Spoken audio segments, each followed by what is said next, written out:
8h15, c'est l'heure d'Actu Plus avec Maude Descamps. Bonjour Maude. Bonjour. Bonjour Julia, bonjour Richard. Bonjour. Pour les chroniques suivantes. On le sait, c'est un gros week-end de chassé-croisé. Et donc on va avec vous, Maude, évoquer la privatisation des autoroutes. Alors, 142 autoroutes sur l'ensemble du territoire, ça correspond quand même à 9000 km de voies.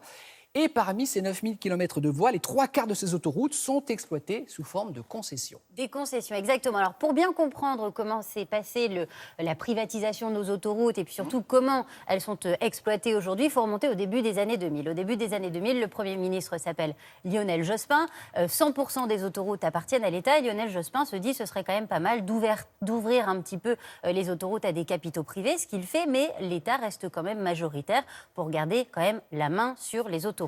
Et puis, 5 ans plus tard, changement de majorité. Et là, c'est Lionel Jospin qui décide, Dominique de Villepin, excusez-moi, Dominique de Villepin, qui décide de privatiser les autoroutes. Cette fois, l'État n'est plus du tout majoritaire et donc passe aux mains de sociétés privées. Donc, si je vous suis, la privatisation se fait en 2006, c'est ça ? Exactement, en 2006. Cette année-là, l'État décide de vendre à des sociétés qu'on connaît bien. C'est Vinci, c'est Eiffage, c'est Abertis. Nos sociétés d'autoroutes, ça rapporte pas mal d'argent puisque ça rapporte 14,8 milliards d'euros dans les caisses de l'État. Donc évidemment, c'est l'argument d'ailleurs majeur qu'on met en avant, c'est ça va aider pour le désendettement de la France. Sauf que déjà, à l'époque, il y a quelques voix qui s'élèvent. Certains disent non, c'est pas assez. Notamment le rapporteur du budget de l'époque, qui s'appelle Gilles Carrez, dit la facture aurait dû être de 20 milliards d'euros. Donc finalement, on a un peu bradé nos autoroutes et c'est dommage parce que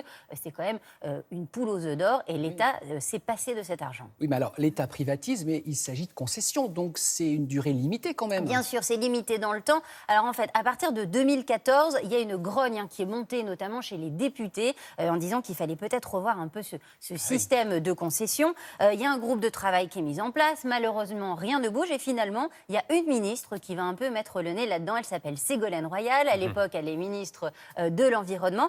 Et là, elle décide de manière, on va dire, un peu brutale de geler les tarifs des autoroutes puisque chaque année, les tarifs augmentés. Sauf que cette décision, elle ne respecte pas vraiment les contrats qui avaient été passés avec les sociétés d'autoroutes.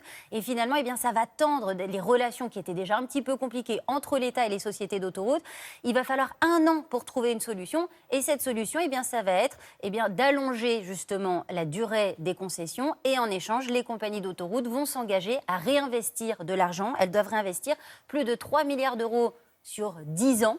Et en échange, l'État accepte que les prix au péage augmentent. Ça a commencé à augmenter cette année, ça va augmenter jusqu'en 2023. Et donc, les premières concessions, oui, c'est pas une bonne nouvelle pour le consommateur, pour l'automobiliste, mais avec des autoroutes en meilleur état a priori, puisqu'il y aura des investissements. Et donc, les premières concessions prendront fin a priori aux alentours de 2030. Sachez que si l'État veut mettre fin à ces concessions avant la date prévue dans le contrat, ça va coûter cher, ça va coûter 25 milliards d'euros, donc on ne peut pas faire n'importe quoi. Alors pour terminer, on entend également parler d'une privatisation des routes nationales. C'est vrai ça ? Oui, évidemment. Vous savez, c'est un réseau qui est très développé également. Il y a plus de 10 000 km de routes nationales en France qui ne sont pas toujours en très bon état. Voilà. Et donc, les sociétés d'autoroutes lorgnent également sur ces routes-là pour transformer, pourquoi pas, certains tronçons en autoroutes. Et il y a 2 amendements qui sont passés là, au mois de juin qui font partie de la loi LOM, c'est la loi de mobilité, et qui ouvrent la voie justement à une potentielle privatisation. Évidemment, c'est une affaire à suivre de très près dans les prochains mois. D'accord, on va suivre. Parce que je pense que ça fera des vagues si ça arrive. Ça va faire du bruit, exactement. Merci beaucoup, Maud. Allez.